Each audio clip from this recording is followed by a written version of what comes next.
A very good morning to all of you who have joined us today for the second session of the series of CISC Career Exploration Rethinking Futures, a 360-degree guide for students and parents. In this series, we are going to have 4 sessions. The first one we had on the 11th of July, and the last one we are going to have on the 1st of August. So every Friday, we are touching on imperative issues in the domain of career exploration. Today's session is Your Path, Your Pace, the future beyond NEET and JEE for science students. In this session, we endeavor to introduce students to a wide range of emerging and rewarding career paths besides the traditional medicine and engineering options, and also to address certain misconceptions and certain societal pressures, associated with NEET and JEE. Once again, we have with us Mr. Abhishek Gupta, our panelist for these discussions today. So, Mr. Gupta is a distinguished alumnus of the University of California, Los Angeles, and one of Asia's leading career counselors. He has a remarkable track record of counseling over 1 lakh students and conducting more than 12,000 workshops. The number is growing every day. His students have consistently secured admissions and scholarships at top universities, and including Harvard, Stanford, Cornell, NYU, NUS, Oxford, Cambridge, and many more. Mr. Gupta is a prolific speaker. We've heard him last time as well, a thought leader. He was honored with the Times Education Icon Award in 2019 and continues to be a strong and influential voice in the field of college and career counseling. On behalf of Dr. Joseph Emmanuel, our Chief Executive and Secretary, and all members of the CISC fraternity, Mr. Gupta, I welcome you once again. And I would like to call you Abhishek, because that gives us that kind of a base for starting the discussions. On an informal note, we are joined by the students of the science streams specifically from all across the country. So, Abhishek, the platform is all yours. I think we can begin with the discussions. Thank you so much, Dr. Bhavna. And I think today's session is very, very imperative. It's very important, specifically because the two dreams of IITs and AIMS, people live it for 18 years, right from their nursery days to all the way to grade 12. I do not know whether these are just two dreams or two very heavy pressures, but I think thank you so much for conceptualizing this very topic. It's about time that we as educators need to hit it hard and we need to talk about it. We do not need to brush it under the carpet. And I really appreciate CISCE to take for taking the opportunity and creating this forum. Thank you. So, see, there is no denying the fact that these are the two most popular options. Whenever students think that they have to do science, ultimately the end goal in their mind is cracking the NEET and the JEE, right? So, but how relevant? So, as we spoke last time, during the 90s, we had these three options, the IAS and the medicine and the engineering. Today's time, how relevant, how viable these two options are? See, I'll tell you, and again, we need to understand how India has evolved. When we got our independence, the most secured jobs were government sector jobs. So the bank PO, the IAS, the UPSCs, they were really, really important exams that time. And then came the so-called India's industrial revolution, and immediately the demand for engineers, because we needed better roads, we needed better systems, we needed, better machinery. So the demand came again from the government sector, and everybody thought that this will be a secured and a stable job. Being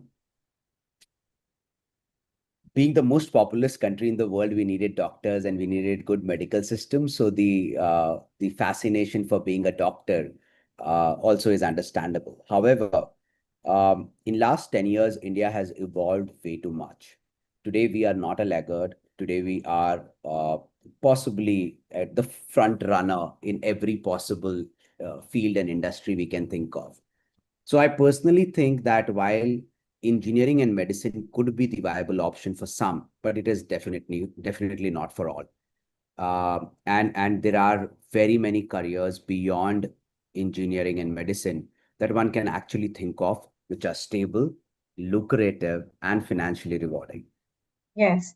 And I think, adolescents, I feel that they have they have an altruistic streak in them. They do want to do something for the society. And I think medicine offers them that as well. The nobility that is attached to the profession, definitely that is something, that the country requires. Very good healthcare professionals. So the idealism that a life as a doctor, that also I feel that they are very attracted to. At the same time, I think it's time we look at the kind of numbers, number of candidates who appear for these examinations, and what are the number of seats in comparison to that, and then also probably talk to our children about that this is not the only way where you can make a difference in healthcare as well in the country. Yeah. Dr. Bhavna, I'll tell you what, data doesn't lie. Okay. I always say devil is in the detail, right? So the detail is that 25 lakh students will write NEET. 15 lakh students will write JEE for IITs. Now, in terms of medical seats, about 58,000 seats are available from the government institutions. I add the private sector ones, the total comes to about 100,000. Fact remains is 24 lakh students will not make it. Same is the case with engineering. 15 lakh students will write JEE. If I combine the top 20 engineering colleges in our country, right? And I'm assuming that if parents and students are listening today, they are targeting the best, right? So if I target top 20, I do not have more than 60,000 seats. So which means either I become a bad engineer or I become something good in some other stream, right? Now, if you look at this, I would say, and I'll bring another perspective. I was having a discussion with a very prominent medical and engineering coaching institute. I'll not take the name. Having said that, I realized that they have 3 batches running for the gap year students or the droppers, and 1 batch for the current year students. Now you can imagine how many students are spending year after year in this fascination of becoming an IITian or an AIMS doctor. The fact remains is 40 lakh students are appearing for these 2 examinations. About 150,000, 60,000 students will make it. We end up making almost 38 and a half lakh students feel as if you are a failure, which is not right. Which is definitely not right. They are not failures. It's not that they are failing themselves. It's the capacity constraint or maybe the system which is failing them, right? We do not have that kind of capacity. Now, if I look at all that and if I see the way the world is evolving, I would say there are enough and very many careers, and we'll talk about it for an hour about them. But I'll give you one more perspective towards this mismatch and alignment. There is one mismatch and alignment in terms of numbers and data. The other mismatch and alignment is in terms of understanding of careers by parents. And I'm going to take it head on. If parents are listening to me, you need to understand it far more than your child. I'll tell you in a very in a lighter note, Dr. Bhavna. See how careers are decided in this country. So the poor kid comes back home from school and says, "Mama, I got 95 in biology." And Mama jumps from her seat and says, "You are the doctor I wanted to see in my family." Ho gaya career counseling, right? That poor kid is saying sorry for scoring 95 in biology. Nobody asked her, will you be able to study for 15 years? Because nobody's going to show it to an MBBS.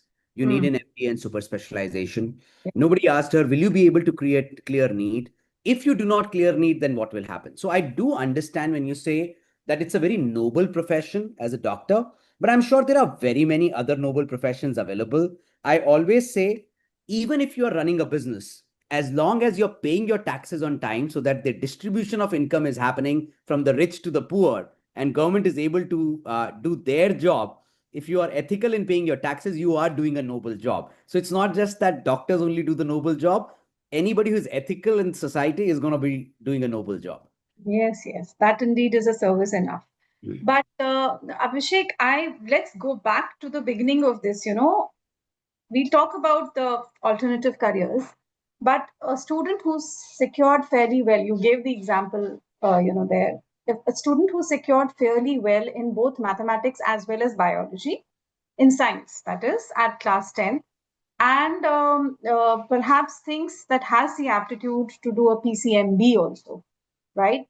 Then comes the big question that the school perhaps is not offering PCMB, offers either PCM or PCB.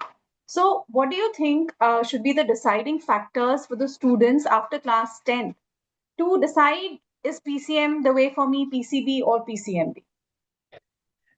Very interesting question. I do not know whether I'll align well with the board's ethos and school's ideologies, but I'm gonna take a hit at it. And these are disclaimer, everybody. These are my thoughts. I am definitely not speaking on behalf of the board right now. This is very much an individual career counselor's thought. I don't think deciding career or stream on the basis of marks of grade 10 is the right decision. I genuinely do not believe I can always score well in one exam, but do I have interest to sustain it for next 35 years? These are two different things altogether. So yes, board exams are a great indicator of my aptitude, my ability to learn. Am I a good test taker? Have I been taught well? All of that is taken, accepted, but board exams cannot be the deciding factor for stream and the career. Now, if your child has not gone beyond and above the board curriculum to explore his or her interest in sciences, how do you even say that the child is a science student? What if the child really scored well in boards in sciences, but is actually watching international relations channels on YouTube? Now, what do you tell that child that just because he's scoring well, she's scoring well, they are science student? Not really. So I think there are enough and very many assessments out there, like I told last time also, and we can definitely talk about it in detail if you feel like. Having said that, there are enough and very many assessments available which can map your child's aptitude, interest, and skills. Leave the personality aside. Personality is not important in today's time to find out the right career, but as long as we can find out the aptitude, interest, and skill, you will be able to identify the right career for your child. And interest should not be seen in by the marks in one particular subject in one particular exam. Interest should be sustainable and should be engaging. Right. So, yes, for the students who want to choose between biology and mathematics at class 11, anything? uh, Yeah, so I'll tell you what. Generally, I say that the school is the best possible decision maker if they are not giving you mathematics in grade 11 and 12. There is a reason behind it because they have seen that you are struggling with mathematics and you are not able to possibly handle it. However, as a thumb rule, if I have to make a generic statement, I would say it's okay to score a 70 at times, but it's not okay to leave mathematics. That's simply because most of the futuristic careers in today's time end in words like analytics, end in words like informatics, um, and there is no analytics possible or no informatics possible without basic mathematics or statistics. For example, since we are on the topic of beyond careers beyond engineering and medicine, for example, there is a very high paying career for biology students, which actually takes about 4 to 6 years after grade 12, can pay you much higher if money is a criteria, can pay you much higher than becoming a doctor, because becoming a doctor would take about 15 years. This career is called bioinformatics. Now, this career is not possible without mathematics in grade 11 and 12, right?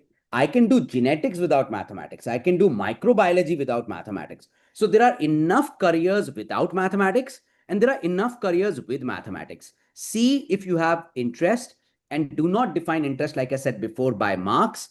As long as you can score in other subjects well and you are ready to take it as an optional subject, you know you can handle it. Your school is willing to give it. Your school understands that you have a passion for it. Go for it. That's a very, very good piece of advice, Abhishek, I must say, because this is a question, that people, children are struggling with. That if I'm not getting the marks in perhaps mathematics, my school or my parents might ask me to drop that subject. But here you are saying that it is always, see, until and unless you're absolutely clear that yes, fine, medical is a way for me or engineering is a way for me. But if you want to look at an alternative career path, it is always better that you also have maths along with biology because it opens up a lot of other, areas for you to go into. Thank you for that. You tell me this, Abhishek. I'm really interested to know that for a student, very early on in our system, this whole conditioning about doctor and engineering, doctoring, all of this begins. I think from the time, or almost from the fifth standard, the sixth standard, we keep asking, start asking our children, what do you want to become? Mostly, outsiders, they ask, what is it that you want to be? What is it that you want to be? And by class, eight, we expect them to be absolutely clear, which Right. is, I feel that that is unfair on the children, and students, even at times I've met students, who are not very clear, even after they have chosen a certain discipline, they're not very clear. Now, it's a very judgmental Indian society. We say, oh, now also you have not decided what you have to do. And the student can always turn around and say, well, I wish to explore these subjects more. I first want to study them, and then I want to find those pockets of interest that I have. Why is it that I have to take on this decision, for the sake of my parents or for the sake of the school or for some kind of structure in my life towards coachings and all of those things, that I need to say today that fine, I want to be a doctor or I want to go in for engineering. How what is a piece of advice you will give to students, that should they be able to discern whether it is societal pressure, peer pressure that they are falling into, or is it actually something that they want to do? All right, so two pieces here. One definitely an advice for the parents and the students, and one a request with the educators at large also. And I'll start with educators first. I would say that, you know, please stop defining PCM as non-medical and PCB as medical. Come up with more liberal terminologies, which is something like chemistry, biology led careers, or tech led careers and mathematics led careers. That will be the first breaking down of the traditional mindset. I've seen schools even in today's time, and I'm not naming a school, but I've seen schools. My son is also a high schooler, where when the subject selection form comes, it clearly says medical, non-medical, commerce, and humanities. I mean, we are talking about a very liberal era. We are in an NEP-led era right now, where we are talking about that break down these shackles and talk about subjects than just buckets per se. So that'll be one. Number two, I would tell students that it is it is important sometimes to open up to your parents. हो क्या रहा है, ma'am? I'll tell you honestly. Teenagers are going through a lot, but and at the end of the day, they keep on blaming that parents don't understand, schools don't understand. Even teenagers need to understand today that they need to go and talk to the parents instead of arguing with them all the time. Because argument में एक चीज हो रही है, ना तो parents सुन रहा है ना बच्चा सुन रहा है, right? The conversation is not happening. And if a teenager can go and do some research, they have access to Google, everybody is there on internet, and go and showcase some data points to the parents that look, there are enough and very many careers beyond the traditional set of ideas that you are suggesting me, and I will be successful. I'm sure parents are willing to listen. So that's number one. Number two, my request to the parents would be, stop blaming the school for every piece of awareness that you need to have. I understand you are still sending the child to the school to study, but there is a inherent responsibility of yours also to go out there and make yourself aware. There is a difference in being a parent and in being an intentional parent. Are you an intentional parent? If you are an intentional parent, you will start researching yourself. You will start seeing that, okay, newspapers are saying engineers are finding difficulty in getting a job.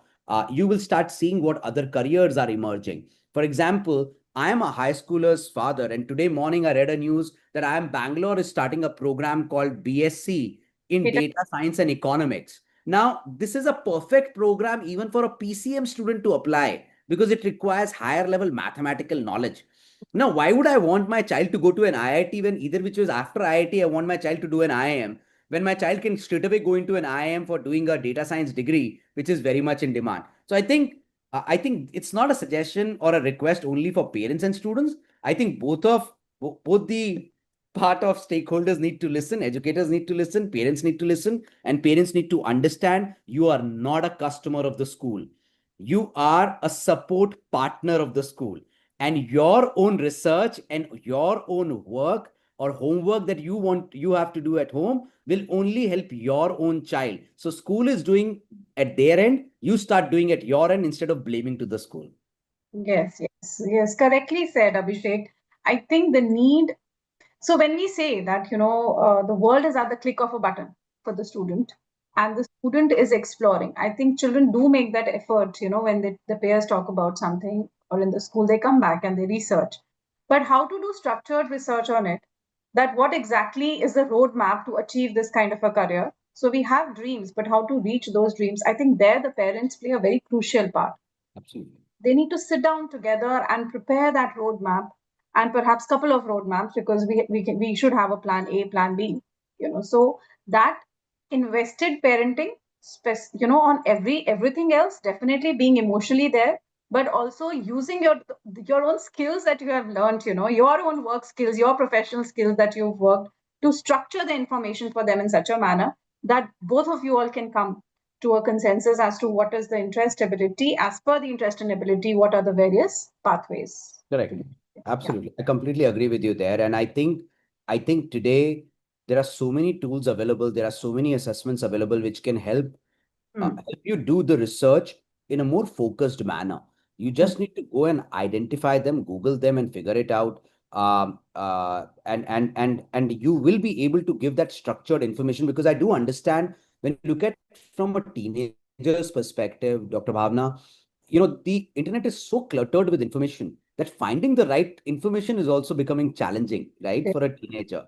Yes. And this is where a parent can come into picture and start helping the child, that these are the set of websites you can go through. This is the set of information that you can take. This is the set of assessments that you can write. Like I said last time also, they can go to our website guide.ai and look at the assessment. There are enough and very many assessments available which can help a child. Fine, fine. So this brings me to the question of the day. You know, what are some of those alternative futuristic careers that the students can think about, that are going to be relevant in the next 5 to 10 years and will remain relevant for some time in the world? Um, PCM, you want me to start with the PCM students? Absolutely, absolutely. So, so I'll give you three, four which parents can actually go and research about. But then understand that these four do not mean that one of these four will apply to your child. Also understand it does not mean that it will not apply to your child. What you need to figure out is which is the right career for your child. It's not about which are the right in demand careers, because any career where your child can become successful is the right career, and that career will have demand. So that assumption has to be there. And in terms of PCM, one can definitely look at data science as per World Economic Forum. Let me just show you a image. I was just trying to, yeah. So if you actually look at, this is World Economic Forum Future of Work 2025 report. It's a screenshot from there. And if you actually look at the number one job, it is data science. If you actually look at number six job, it is also a byproduct of data science. And best part, all the PCM parents and students can listen to this. You do not need to be an engineer to become a data science professional. What you need is a degree called Bachelor's of Sciences in Data Science. And I was just mentioning that even IIM Bangalore is starting a program this year. Admissions are going to open from September with an entrance test and interview that's going to happen in the month of December for the batch, which will start in August of 2026. So you have degrees in India and outside India called BSc Data Science. Then you have also degrees with generic names like Bachelor's in Economics and Data Science. And you do have a Bachelor of Engineering in Data Engineering. So that's also available. But essentially, you do not need to become an engineer to become a data science professional. It's one of the most in-demand careers in today's time. Second one that I can give for PCM students, and this might surprise everybody, is investment banking. Now you would say, investment banking for a PCM student? Yes, you heard me right. The fact remains is that you need to understand PCM does not mean that you only have physics and chemistry. It also means you have mathematics. And if you have mathematics, any mathematical led career, whether it is investment banking, whether it is private equity, you are open. The best part is The way CISCE is preparing you, you are actually eligible to apply for all financial management programs after grade 12, even after being a PCM student. And investment banking is one of the highest paid careers in the world. So if you're a PCM student, why do you want to just be an engineer? Why can't you become an investment banker? So that's second one. The third one that I would give you is space sciences, that too without the engineering route. So you can actually do your bachelor's in physics. You can then follow it up with your master's in astrophysics, and then you can actually go into space sciences. There's this institute backed by ISRO called Indian Institute of Space Science and Technology, and IIST. So you can actually look at that, and you can actually go into a BSc physics and an MSc astrophysics kind of a route, and you will be able to become a space scientist without being an engineer. Another one that I'll give you for a PCM student would be computational mathematics. Now, computational mathematics in itself is not a career, but it's a degree, but it can lead you to multiple careers. For example, computational mathematics can take you to uh, stock markets. Computational mathematics can take you to research. Computational mathematics can take you to space sciences. So you can look at that. Other than that, you can also look at some futuristic careers like data science and ethics. Understand that data science and ethics is a very important career in today's time for any student, not just PCM, but essentially PCM students can do really well in it, uh, because every company is a data company in today's time. Now, Hmm. coming to PCB students. Take just a minute. I'm sorry I stopped your flow, but there is a question on this. Uh, some parent is writing in that her daughter is in class 11th with PCMB and interested in doing computational neuroscience. Is it the right choice? And she selected neuroscience for a year-long single course with Stanford Online High School. So, is this the right choice? I do not know whether it is the right choice or not without meeting the child. I always say that either show me some assessment or allow me to meet the child to decide whether it is right for the child. However, if the child is enjoying doing that 1 year online course from Stanford into neuroscience, my sense is it might just be the right choice. If the child is enjoying is the parameter there. And I would say computational neuroscience again is a very, very futuristic career. Ma'am, whoever mentioned that comment or question, you just stole away one of the careers I was supposed to talk about.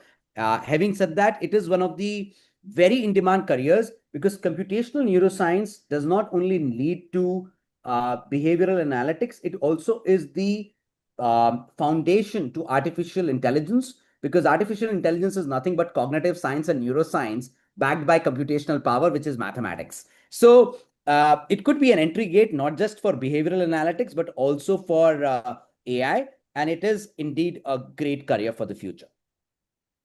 On to the options for the PCB students. Yeah, for PCB students, I would say the first career that I spoke about previously is bioinformatics, where if you are a PCMB student, or you have slight interest in mathematics, but you love biology, but you do not want to become a doctor, you do not want to be in that 15-year race to become a doctor, look at bioinformatics.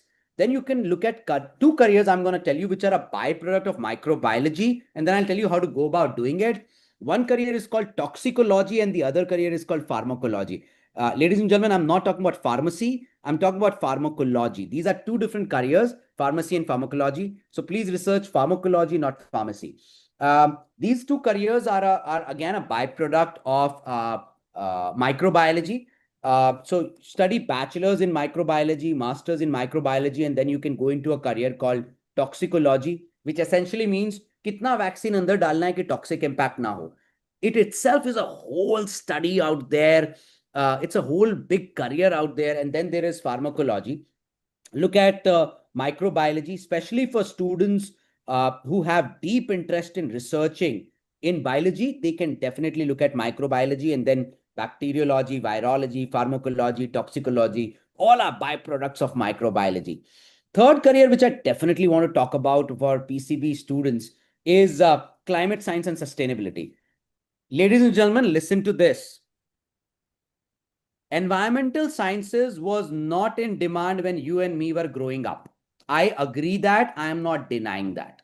But today, open any website of any company, whether it is Google or whether it is HDFC Bank, whether it is Meta or whether it is ICICI Bank or whether it is Reliance or Airtel, any company that you can think of in any industry, the first thing that you will see on their website is our target of being carbon neutral by 2030, our target of being carbon neutral by 2040. The focus is on sustainability. And there is a research report which says, it's by Harvard, which says the last big opportunity that came to mankind was internet, which is a $5 trillion economy today. And the next big opportunity, which is supposed to come to our children, is environmental science and sustainability. And it's supposed to be 10 times bigger than internet. It's a $50 trillion economy in next 15 years, which means even if your child is 0.0000001% successful, your child might still be a millionaire in dollars. So if that's the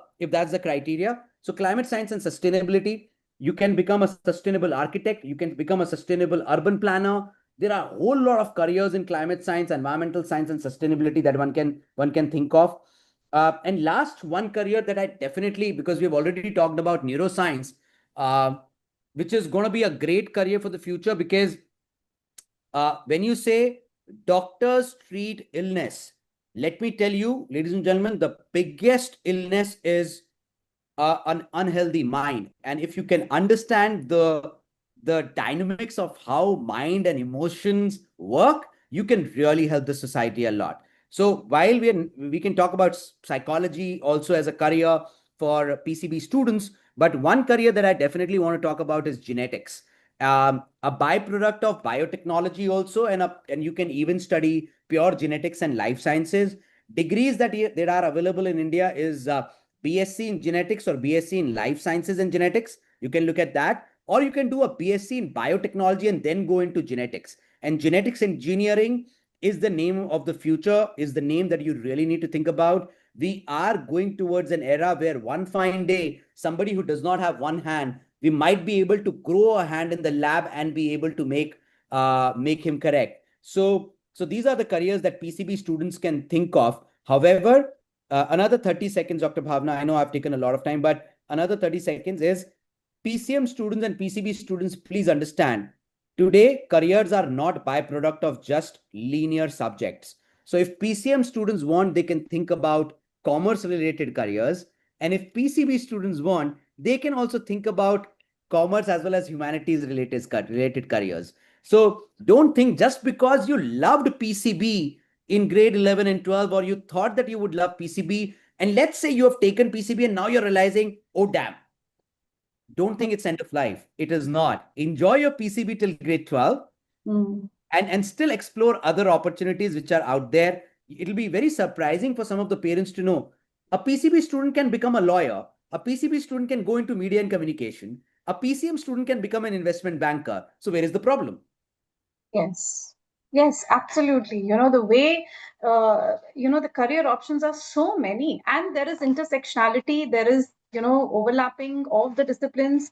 And it is a possibility now that a student who's done biology and has interest in history can go ahead and, become an anthropologist or study ecology. Absolutely. There are so many options that are available. And you spoke about environmental science. So I think on this platform I can say that CISCE is the only board in the country that is offering environmental science as a subject at class 11th and 12th. Wow. Wow. We offer two subjects at class 9th and 10th level on environmental science. One is environmental science and the other is environmental applications. Right. Two subjects at 9th and 10th, they can take any of those, and a full-fledged subject in class 11th and 12th. So climate change and sustainability is definitely one of those, careers I think our students can look at very, very seriously.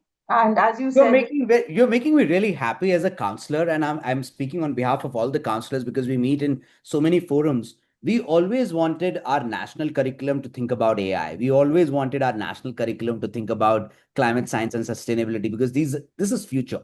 This is the future, and future is already here.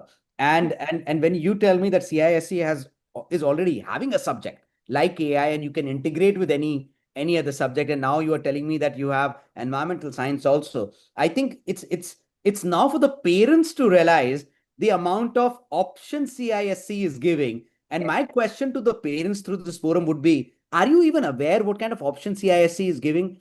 Or for that matter, have you ever gone to CISC's website and seen what kind of options are available through the board or through the curriculum? And you might be in for a surprise, because you might just understand or realize that you were unaware. The opportunities were still there. Yes, thank you so much for that, Abhishek. We keep talking to parents, to schools, telling them that these are the things that we already do and these are the new initiatives we are coming up. And from class 6 to 8, I think from next year onwards, to give students a feel of what climate tech is all about, we are bringing in modules on climate change and sustainability for class 6 to 8 also from next year onwards, and a new syllabus, a new course on environmental education with elements of climate change and sustainability in them. So what we want is students should get an actual feel of the subject, because this is the way to go. This is the future career, one of the most booming, I think, fields, and they must get an idea. And if I may add, biology, chemistry is very well related with environmental sciences, because what is environmental science? How human beings relate to the environment, function in the environment, affect the environment, and how environment affects us. So as long as a child is a PCB student and can combine environmental science, they will be great. As long as a child is a PCM student can combine environmental science, they will also be great, because you need sustainable engineers, you need sustainable architects. Similarly, you need people who understand environmental science, climate tech, and sustainability. And I think many congratulations to you, Dr. Bhavna, for thinking futuristic as a national curriculum. It's surprising for me, but I'm very happy. Thank you. And Abhishek, we have a couple of questions on this. Can climate science and sustainability be pursued by a PCM student? Correct. It can be. Yeah, it can be. I think there are climate tech courses which are BTech and climate tech that are there in the country, in our country now. And, Absolutely. students can.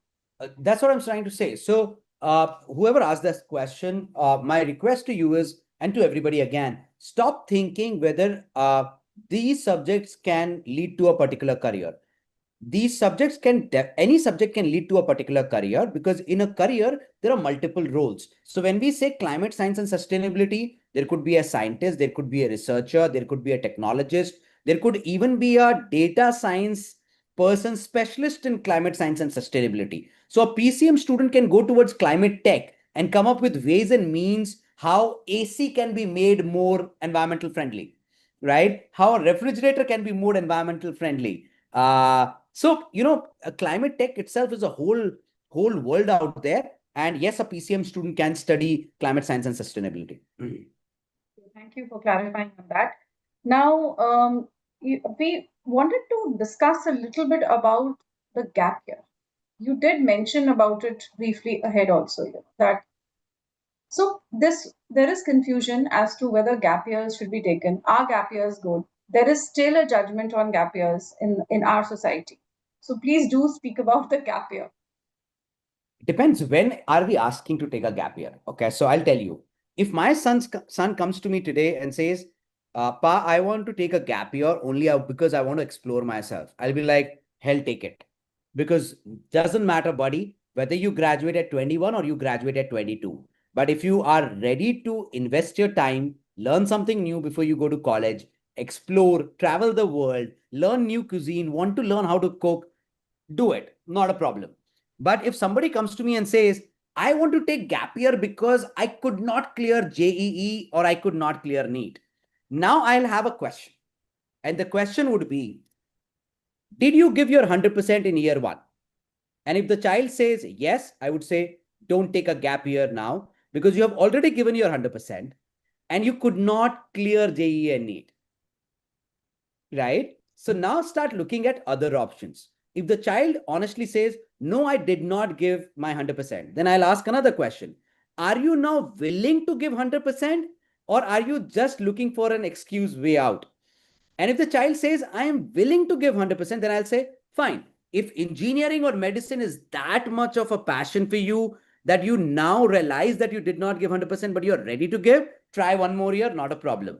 But if you've already done your 100%, you put every bit of sweat into it, but you could not make it, then possibly engineering or medicine was not meant for you, and you were and instead of being a bad engineer or a bad doctor, become a great data scientist or a climate tech specialist.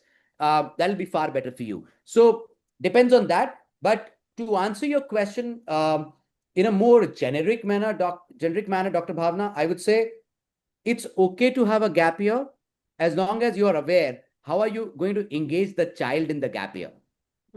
At school, it is easy to engage.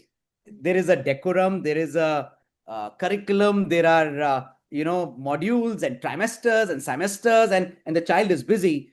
As long as you are an intentional parent and you know how you will engage your child in that 1 year of gap year, and if it is to build a holistic profile, build competencies, build skills, yes, you take it. But if you are not sure how to be an intentional parent in that 1 year of gap year, then remember, empty mind is devil's workshop. You do not want to let your child's mind be so empty that they are not figuring out anything.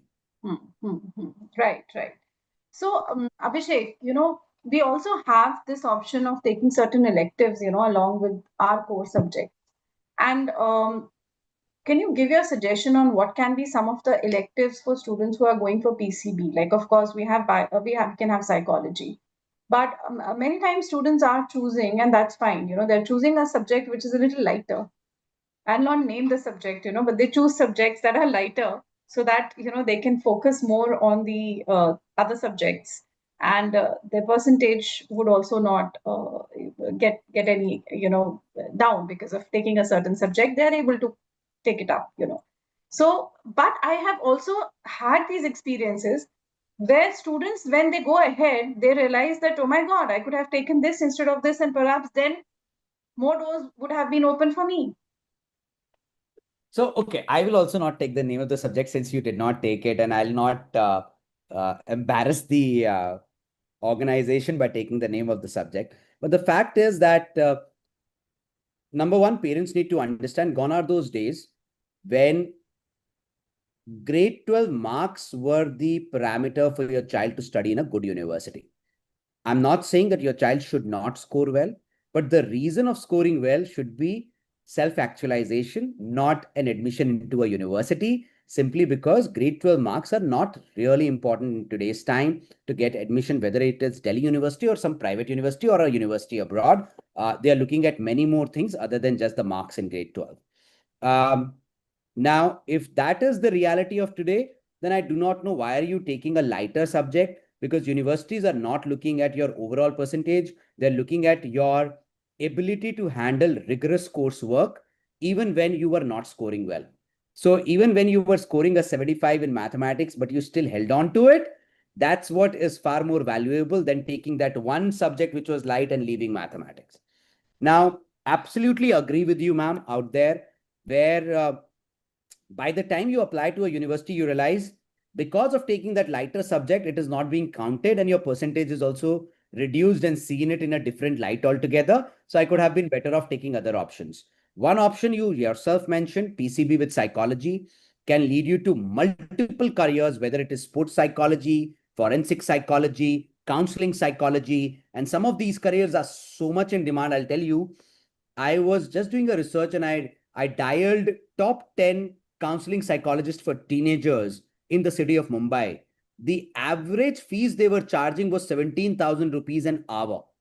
And the appointment was available after 15 days. So you can imagine a counseling psychologist is actually earning much more than a doctor, right?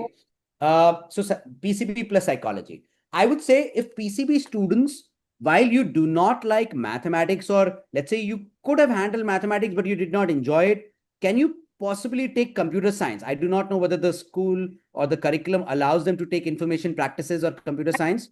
Curriculum allows them to take whatever they want to take. Okay. So if you can take computer science, then there are careers called computational biology, where the computer science and biology world meets. And then you can go into a career like biotech, or you can go into a career like bioinformatics. So that's also possible. Again, biology, environmental science, a great combination.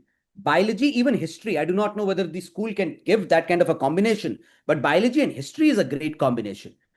in today's time. Biology and geography is a great combination in today's time, right? Some of these combinations can lead you to very, very futuristic careers, and one can look at that. Hmm. Yep. So, fine. Now we have certain questions, about whether the CISC schools are offering. I think we'll take them up. They are not for this particular forum. We do definitely, the board is offering a lot of subjects, but whether the school is able to get the best instructors, the best teachers, I think schools have the intention of giving whatever they can to the student. It's only sometimes, they're unable to find the teachers with the right qualification or good enough skills, that they are unable to offer certain subjects, to the students at that time. That's a different discussion altogether. We'll not go to that right now. And somebody has also asked, are you going to talk about humanities careers also? That's a session which is lined up next Friday, when we talk about liberal arts and humanities and all. So one more question I'll ask Abhishek about this, that a lot of universities that have come up in the country recently are offering multidisciplinary courses. I know you might be saying, okay, ma'am, this question is repetitive in nature, but as a parent, I do feel at times that with this research component added to this, is this course good enough? The same course is being offered by another university without this research component added. The duration of internships vary. The course is same in both the universities, but the duration of internships, the research angle to it is there, is not there. How does one decide? Okay, multidisciplinarity, interdisciplinarity, fine, I can still do it because I understand that my child is going to have a lot of options.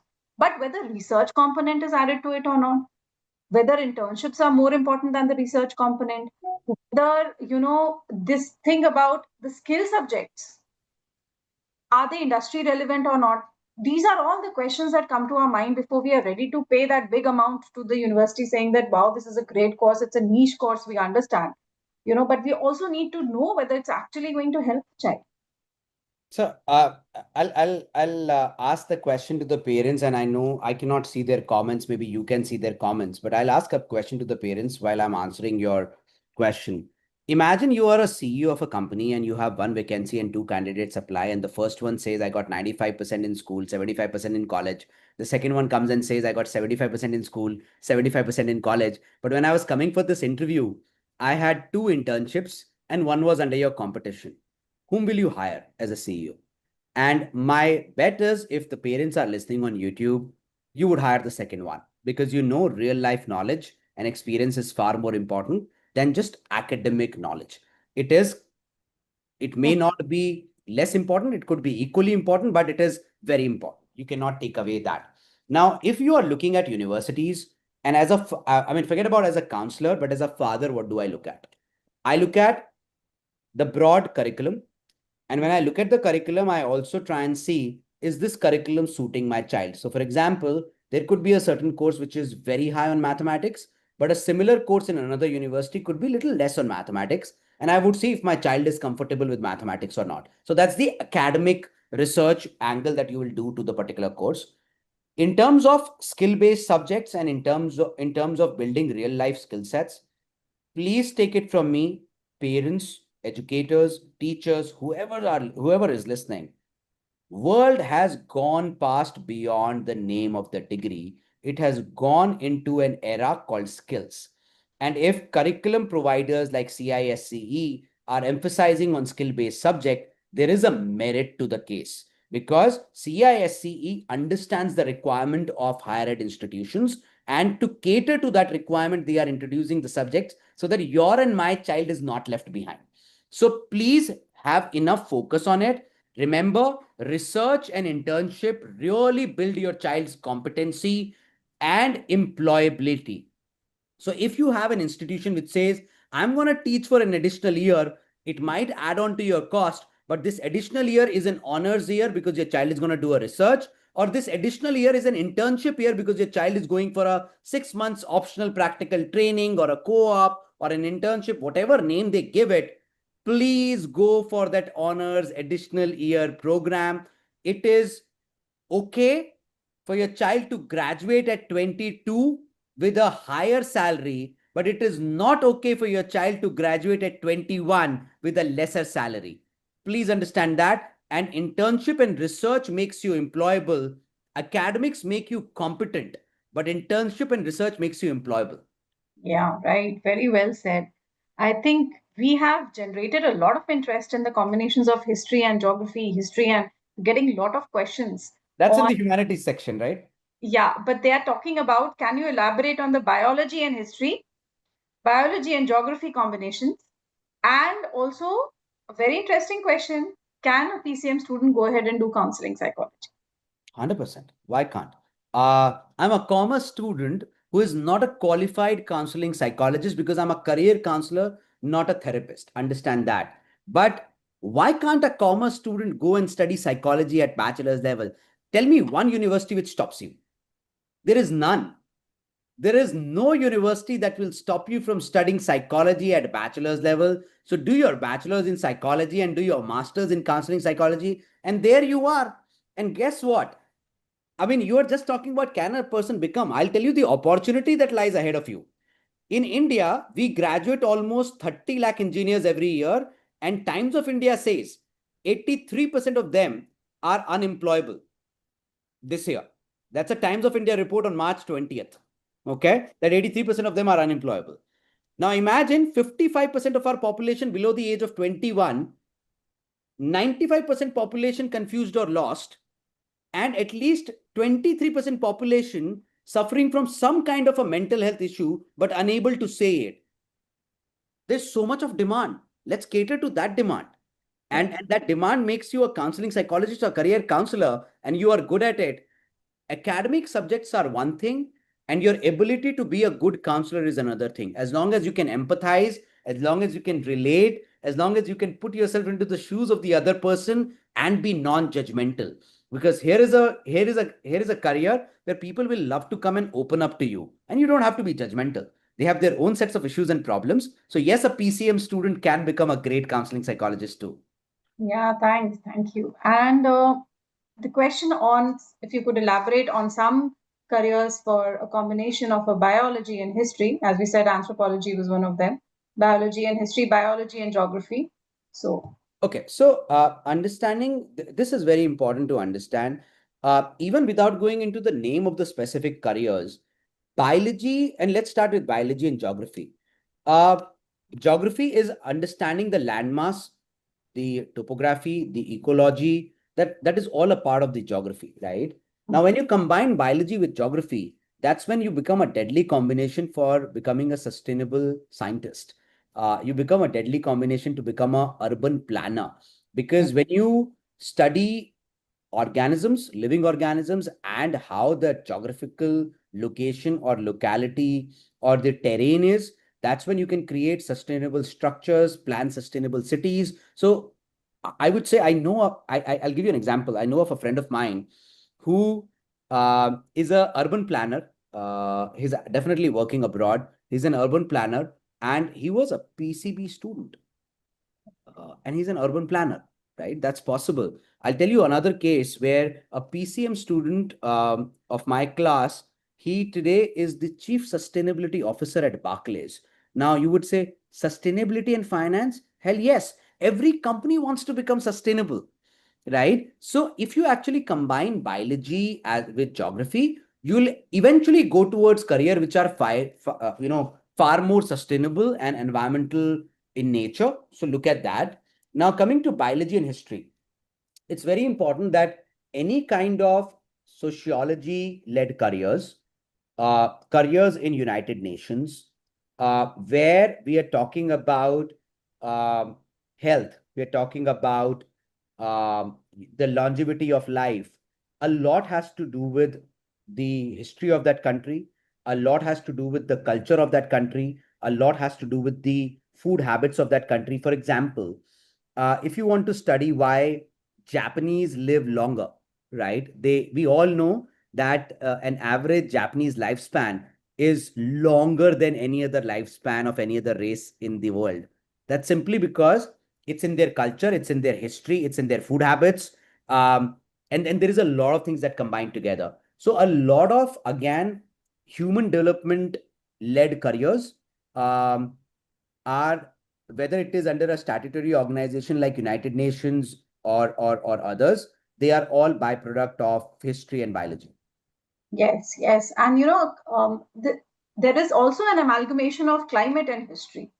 There is a field called climate history, and I think almost a year back, the Times of India, they had a beautiful article on the climatic history, study of the climatic history of a region, to understand how the species is evolving. So Absolutely.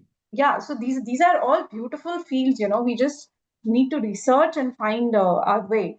A question coming from our Bethany High School, Bengaluru, Abhishek. They are asking, sir, could you please tell us about chemistry focused careers apart from chemical engineering for a PCMB student?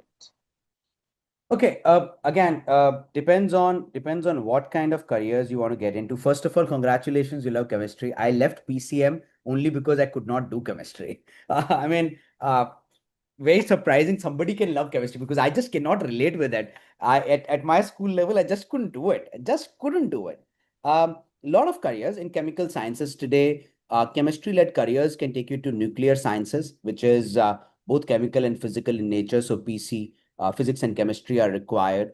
Um, it can even lead you to like the two careers that I talked to you about, pharmacology and toxicology. They are very chemistry-led careers also. They are not just biology-led careers. Very, very chemistry-led careers because you're playing with again chemicals into the human body. Metallurgy careers, the future is a lot about how metals would behave, how new technology would be able to create newer composites which are which can sustain heat. Let's say for space sciences, right? You need to create a composite material which can sustain heat and the friction when the spacecraft enters the Earth atmosphere again. So a lot of metallurgical led careers. Chemistry can lead you to battery sciences. If somebody can look at that, oh my God, I can't tell you, you would be the most in demand person because from your mobile phones to cars, everything is electronic. And the biggest concern that human brain is not able to solve right now is how can we increase the battery life without hurting the environment a lot. So if you are able to get into battery science, great. Chemistry can lead you to uh, even defense services because a lot of research is being done how to prevent human race from chemical weapons. So a lot of career opens up in chemistry as well. Certainly, I think material management is also one of the things. And it comes into sustainability sector also. What are the materials that can be used that are sustainable? Absolutely. And renewable energy in itself is a field open for people who are interested in chemistry. So yes, thank you for all of those wonderful insights that you've given into this evolving world of careers now, specifically for science students. It is this whole journey of choosing science in the country.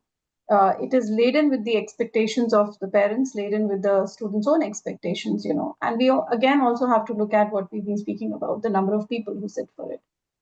At the end of the day, probably once a student realizes that, okay, yes, I did my best, I gave it my best, and now the time has come for me to perhaps take a decision whether I need to continue pursuing this preparation of mine or moving ahead. This is a milestone decision because this is something that they were living with for the past almost 4 years, that this is what I'm going to do. At the end of this secondary school journey of mine, I'm going to do this.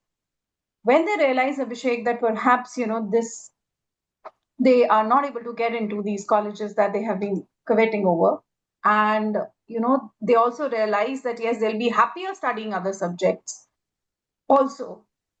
At this intersection of life, what is the advice you will give such students who say that, okay, fine, I need to perhaps have a relook at my choices now?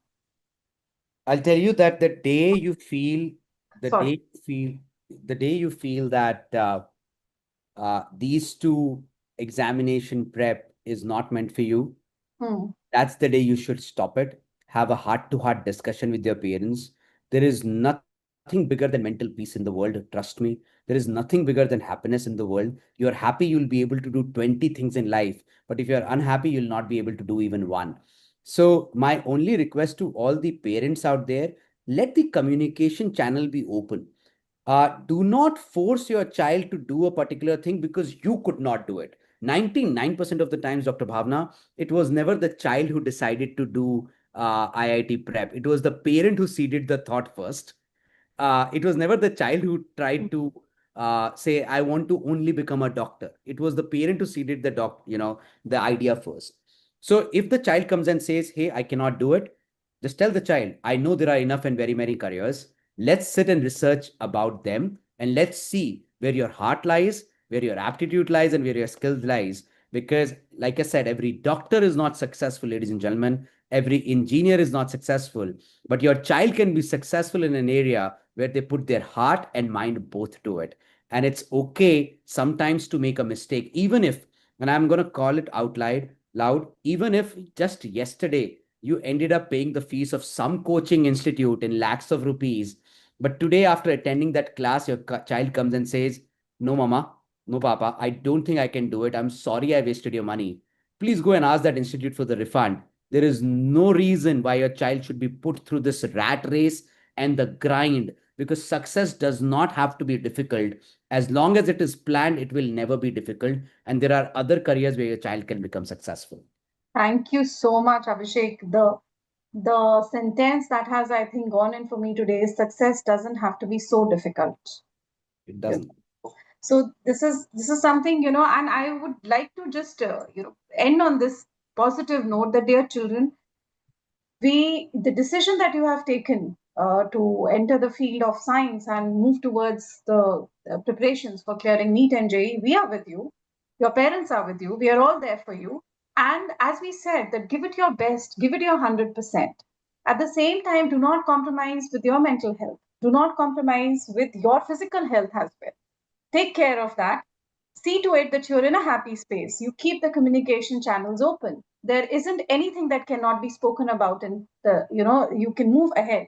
Your parents they can give you a lot of solutions to the time management concerns that you are having. And I think together, you and your parents, you'll partner well. So do partner with them. As Abhishek said, that do talk to them. Teenagers also need to understand that parents come from a place where they're in a very competitive work life, and they come back home and they tell you, oh, you don't know what's happening outside, it's so competitive outside, you need to do this, you need to do that. Understand that they are concerned for you. They want to nurture you in a way possible that you are not facing the so-called negativities of the work life so much. Definitely, we as parents need to understand that we cannot do that for them. They will have to learn through the steps that they take and the choices that they make. So, said that, I think we need to partner. The school, the parent, and the child, we all need to partner together. The board is with you. Move ahead. We are offering a lot of flexible choices. Do take them.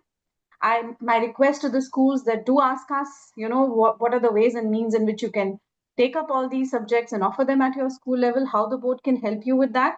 We are ready for that. And yes, definitely, children, as you go ahead, in case you feel that you need to rethink and you need to think about an alternative career pathway, please feel free to talk to your parents, discuss, and take that decision.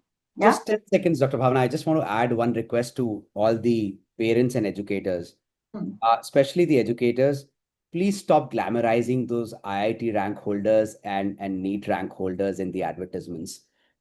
You are not helping the society by doing that, because that just puts that pressure and the ball rolling that there is no success without IIT and there is no success without NEET, which is not true. Stop doing that, and parents, please stop looking at those advertisements. It's just one side of the story. You still have to see the other side, which is far more pretty and far more beautiful. Trust me.